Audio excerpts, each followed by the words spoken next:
सभापति महोदय, कुछ दिन पहले मैंने जब आपको संबोधित किया था तो हमारी अर्थव्यवस्था को जो बीमार पड़ गई है, स्वस्थ बनाने के लिए साहसी उपायों का वचन दिया था।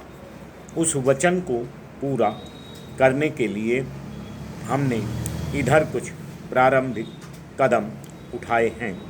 यह केवल प्रारंभ है।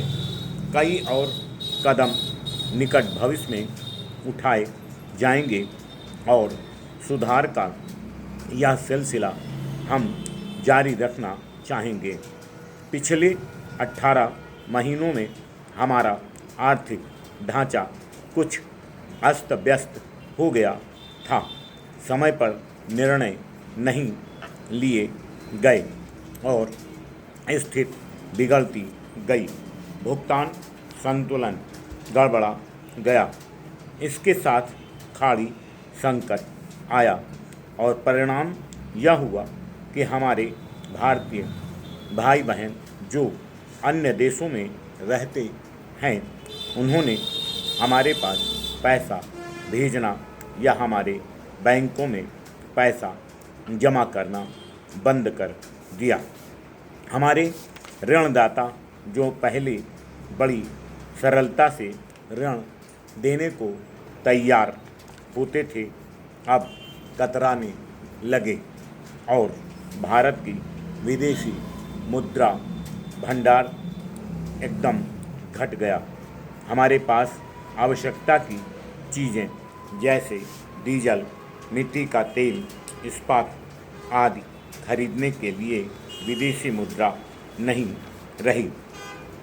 जब हम सत्ता में आए तो देश एक अभूतपूर्व आर्थिक संकट से गुजर रहा था और इस खतरनाक बीमारी को दूर करने की आवश्यकता थी। जब खतरनाक बीमारी आती है तो इसके इलाज में संकोच से काम नहीं चलता।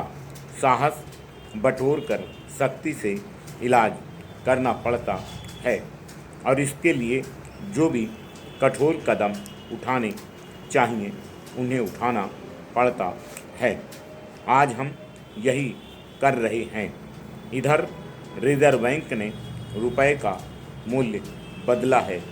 उद्देश्य है कि देशवासियों को अपना माल विदेश में बेचने की अधिक सुविधा हो, उनको बढ़ावा मिले और विदेशी व्यापार में हमारा जो घाटा होता आया है वह घाटा कम किया जाए, बल्कि घाटा पूरा ही घटा दिया जाए।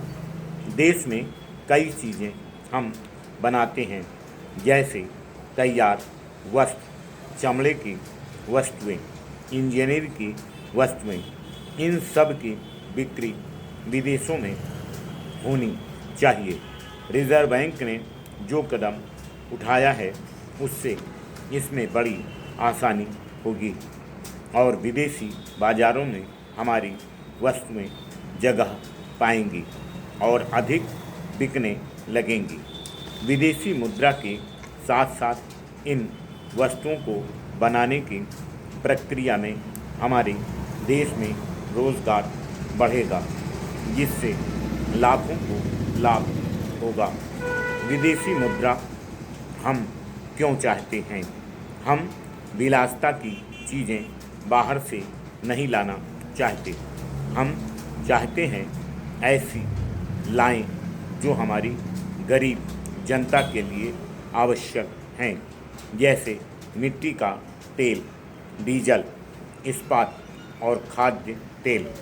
इसी तरह की चीज़ें हैं जिनकी आज हमारे देश में कुछ कमी है या नहीं है कि हम उत्पादन नहीं करते, अवश्य करते हैं और उत्पादन बढ़ाने के हम हर संभव प्रयास भी कर रहे हैं। लेकिन आज जो स्थिति है उसके चलते हमारा उत्पादन आवश्यकताओं को पूरा करने के लिए काफ़ी नहीं है। इसलिए कुछ समय तक हमें कठिन परिश्रम करना होगा और इन चीज़ों का भी आयात करते रहना होगा। Full stop.